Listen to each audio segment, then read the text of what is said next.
Hello, welcome back to my channel.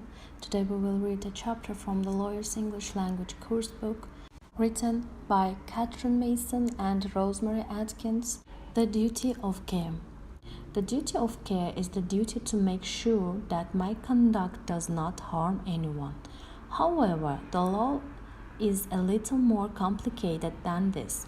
The law of tort says, for example, that I am liable for the things that I do and also the things that I don't do.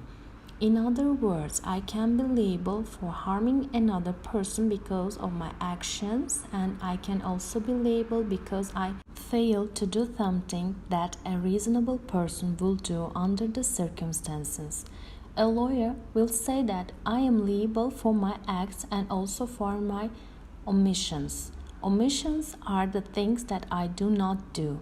For example, when doctors give patients medicine to treat an illness and that medicine is dangerous, if people drink alcohol at the same time, the doctors must warn their patients.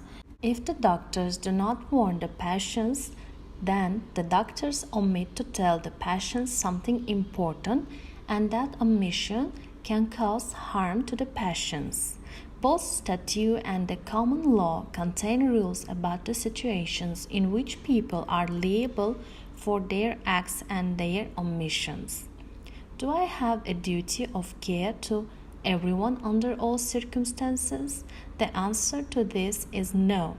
It's an established common law principle that I'm only liable in certain situations. The main limit upon my liability to others is that the harm that I cause the other person must be reasonable, foreseeable. Foreseeable means that the results of my conduct are predictable. For example, a gas company is doing some work in the street. The man doing the work dig a deep hole. The man then go home at the end of the day. They do not put a sign anywhere to warn people that the hole is there, and they do not provide a light. A man falls into the hole at night time and breaks his leg. Was the result of the gas company's omission reasonable, foreseeable? The answer to this is yes. A reasonable person can anticipate the results of conduct such as this. How do we know if something is reasonable, foreseeable? The test is objective and not subjective. It does not really matter what the defendant says that he or she was thinking at the time of the harmful conduct. The common law provides many principles that come from hundreds of cases about what is foreseeable and what is not foreseeable.